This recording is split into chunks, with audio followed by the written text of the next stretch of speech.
Captain, but have you talked to Simone lately? I get a letter from her every day, and I write to her just as much. Writing letters, is it? Yeah, it's a poor substitute for her being here. Well, has she said she's ready to come back yet? Not yet. Look, I want to apologize regarding that business with Baldwin. I wish it hadn't happened. Yeah, so do I. It's no secret I don't have a lot of time for the man, but I don't really understand what he was doing in her room to begin with. Well, he certainly didn't belong there. No, I asked her about that. What'd she say? Apparently they have some sort of a business deal going, investments, mutual funds. I didn't push. I'm glad you didn't. Do you think this may have affected her adversely? I don't think so, but I'll tell you what's going to affect her adversely. Is her continuing refusal to accept either dialysis or a kidney transplant. How much longer do you give that kidney? I can't really predict that, but if Cheryl has her way, it could very easily be a death sentence. Nurse Finnegan, please call the third floor nurse. Oh, Cheryl, look at you. You... What's wrong? Nothing. I had a muscle spasm. Robert. Lila. Oh. Good afternoon, Mr. Donald.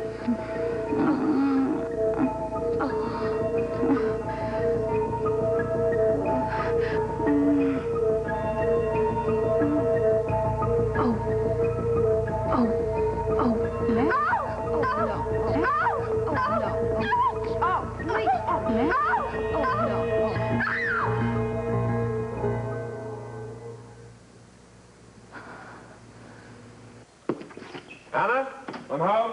Hi, I'm in the kitchen. Hi.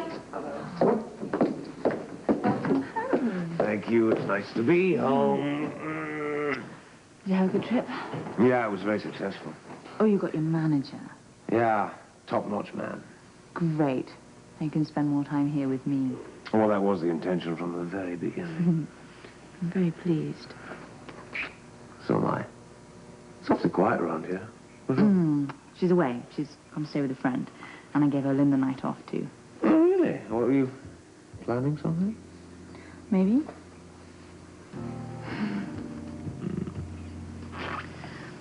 I can smell something cooking. Always got food on your mind.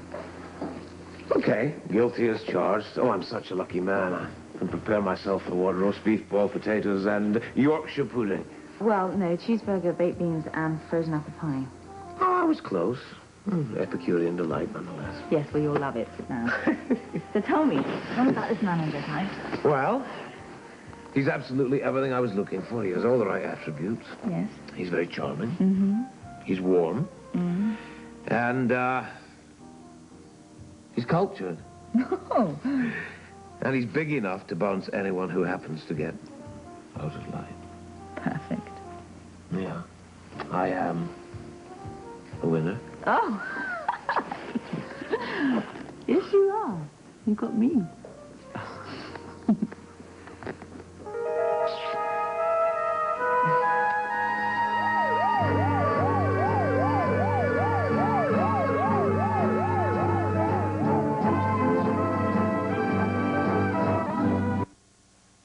We interrupt this program to bring you our regular program schedule. Time with Olin, you know? I know, I understand that. What do you need an apartment for? I mean, you're going to be working here most of the time, aren't you? I just think it would be more convenient, and I'd rather spend my time there in an apartment than in some impersonal hotel. Well, it's not impersonal when we're both there, is it? Well, is it? Yeah. No. Listen, we've talked enough about my business. Why don't you tell me what kind of day you've had? Oh, it was full of heart-pounding excitement. I located this dog that had been missing. Thrilling, Yes. very thrilling. It was. The case I'm really interested in is Marty Woods. Making any progress? No, not really. I've lost track of his wife. And the last time I saw her, she was really frightened. Why? Well, she'd been made to move out of her apartment by these people.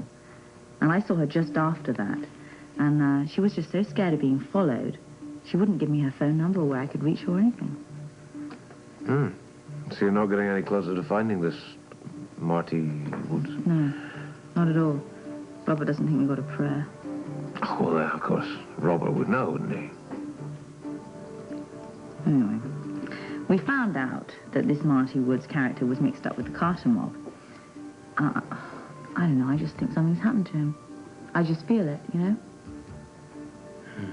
There's nothing to go on there. We haven't got any clues. We haven't found a body. Maybe I should call the office. Why? Well, I should see whether Marty Wood's wife got in touch with us again.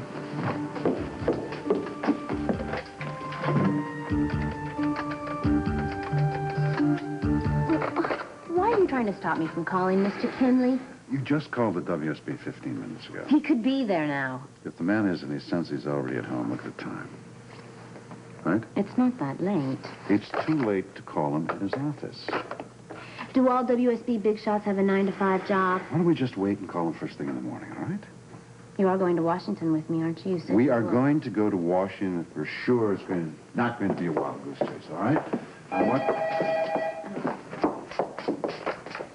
Devane Donnelly Investigations. Donnelly Devane is better. Hello, Felicia? Oh, hi. It's the other half of Devane Donnelly Investigations. Donnelly Devane. What can I do for you? Did Fran Woods call? No, not since the last time.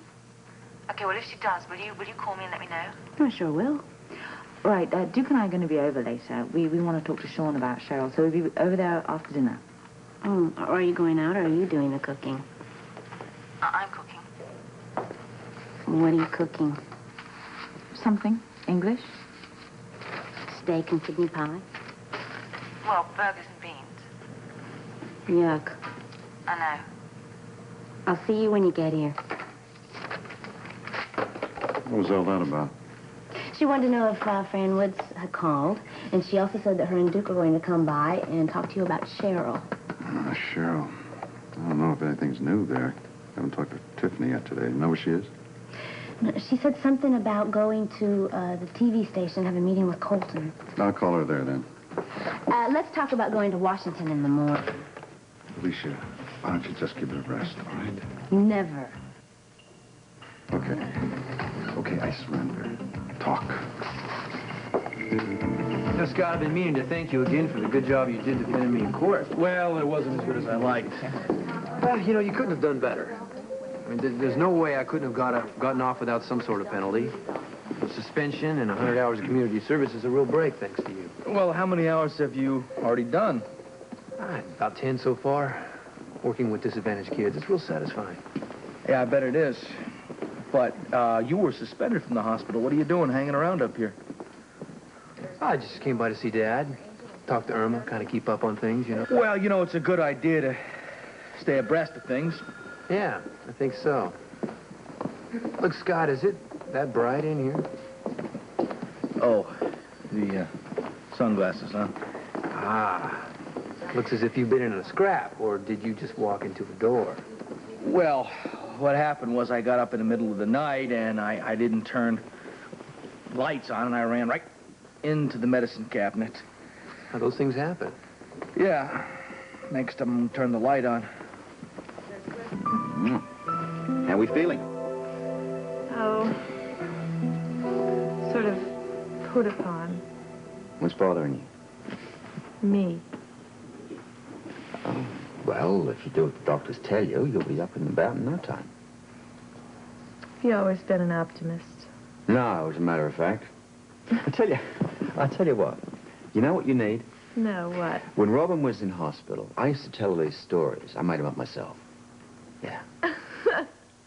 That's all right. I'm a big girl. Don't knock it till you've tried it. think. All right, now, sit, relax. Okay. Once upon a time. Oh, please. Catchy, huh? You like that? Once upon a time, there was a kangaroo named Elmore. Little kangaroo. Actually, he was a wallaby. Elmore? They call little Elmore? kangaroos... No, they call them wallabies. Anyway, one day, Elmore's mother said to him, Elmore, I want you to take some eggs over to Grandma's house. You know, through the trees and over the hill to Grandma's house. We get that? Right, okay. And Elmore thought to himself, yeah, well, it's not happy hour yet for a while. I mean, we're at a loose end, so I said, why not? So being an obliging chap, he said, sure. So She said, Elmore, come here. I'm going to pack your pouch here with the eggs, all right? Now, just be careful. Don't break any, because the egg guy isn't going to be back again until about a week and a half, and these things are expensive, and I'm going to give you a thick ear if you crack any. Got it? So Elmore says, fine, and off he goes. Well, he hadn't gone very far when he ran into Gillis P. Eversharp. Who? Gillis P. Eversharp, a local layabout, good-for-nothing koala bear. Uh-oh. Known to bend the elbow from time to time. Oh, Gillis says to Elmore, well, look, stay a while. I've got a couple of six-packs here. I mean, you're in no real hurry, are you? Elmore said, come to think of it, no, I'm not. So he tried to sit down and couldn't because of all the eggs. So he decided what he'd do is he'd take the eggs out of his pouch, put them behind the bush, and then relax. So they've been at it for a couple of hours. Elmore gets up, discovers that he's absolutely ripped to the earlobes, looks at his wristwatch and says, oh, my God, I'm lonely late.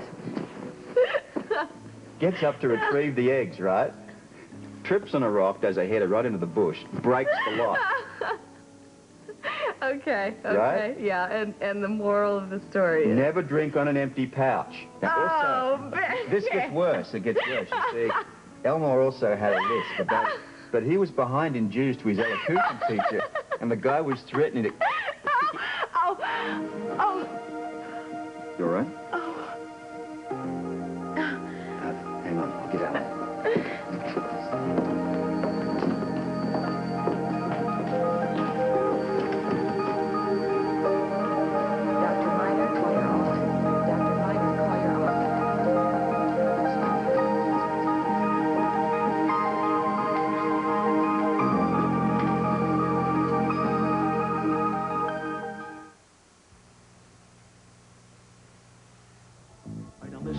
I don't want anybody to get hurt. Do we understand each other? Good. Just mix up the bed trays, the linens, just do anything that's going to make the patients uncomfortable. Right. Shut off the electricity in certain parts of the hospital, but not in the surgical or emergency rooms. Got it? Right. And anything else you can think of. Okay, I'll get back to you when things start happening. Goodbye. There's Daddy McDonald. Contact the cashier to get witness. There's Daddy McDonald. Contact the cashier to get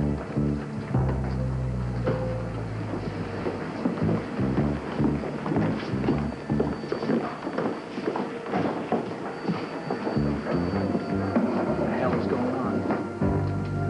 I ain't going. Yep. The minute you raced out of here. How bad was it? Oh, it wasn't very bad, and it didn't last very long, so don't make a fuss. I just want to take your pulse, that's all. I'm sorry I made you worry, Robert. Don't worry about it. So, is my heart beating? Mm-hmm. A little fast, but nothing to worry about. See? You don't need to worry. The doctor says so. Need more painkillers? No, I'm fine. What if the attack had been serious and your kidney had failed, Cheryl? Do we have to talk about this now? We better talk about it, because even though you're feeling better, it's only going to be a matter of time. I know about dialysis, and I hate the idea. Well, it's not too soon to start looking for a donor. I want to think about it. Well, let's not think about it too long, huh? All right. Alan. Yes? I have been meaning to ask you, I don't have to stay in bed all the time, do I? Well, it's best if you do, but I wouldn't mind if you took a little walk. Yeah, you just don't overdo it. Who's this, your new medical assistant? Yes, and he's absolutely right. You really need to take it easy. Well, I want to take a walk. You can take a walk as long as you don't overexert yourself. Well, I won't, if medical assistant Scorpio here will assist me. My pleasure. Okay, I'll see you both later. You take it easy. If you need me, page me. Thanks, Alan. So, let's get the robe and get out of here. Yeah, sounds wonderful. Over the hill and through the woods. Grandma's house we go.